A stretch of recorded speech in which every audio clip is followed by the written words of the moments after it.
So, Dan, I put the question to you. Who is more important to the Browns' success, Jadeveon Clowney or Odell Beckham Jr.?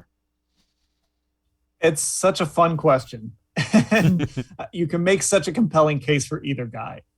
For me, it's Jadeveon Clowney, because I think if he has one of those like 9.5 sack seasons like he had in Houston, it changes the dynamic of this defensive line. You've got two guys now on the edge, and then Clowney, a guy that can move inside. It just changes what this defensive line looks like. And I think it's easy to forget, but this defensive line last year did not produce a ton of sacks. This was not a team that was just harassing quarterbacks over and over again. I think we get caught up a little bit in how great Myles Garrett was.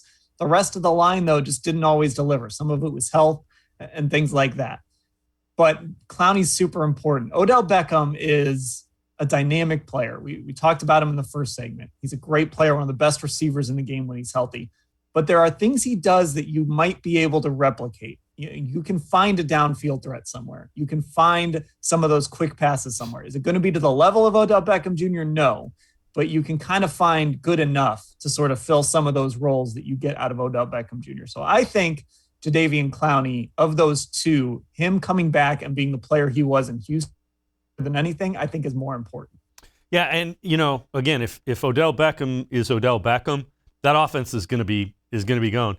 If Jadeveon Clowney comes back to the level he was when he was playing opposite J.J. Watt in Houston, now all of a sudden you have the defensive line giving the type of pressure everybody thought they were going to get last year that they just weren't able to do. They weren't able to generate the pressure that you thought that line would be able to generate.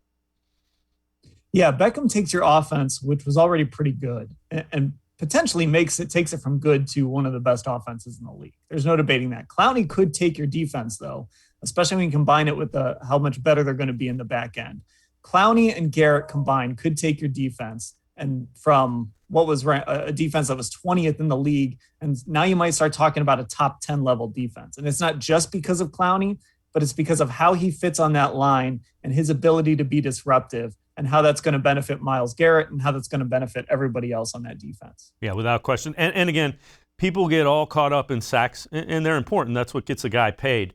If he can set the edge, play well against the run, and keep guys like Lamar Jackson from running all over against the Browns, he's worth the investment, and I think that's what the Browns are banking on more so than, double-digit sack totals. Right, and then that's a big piece of it. You've got to face Lamar Jackson twice this year.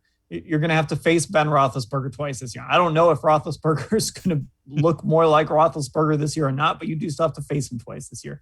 And you're going to have to face Joe Burrow twice this year. And if Joe Burrow is back and healthy, he's got a chance to be a really good quarterback in his second year. And then on top of all that, Patrick Mahomes, Justin Herbert, they're playing some really good quarterbacks on this schedule. Kyler Murray. So you need a guy on that edge that can help Myles out.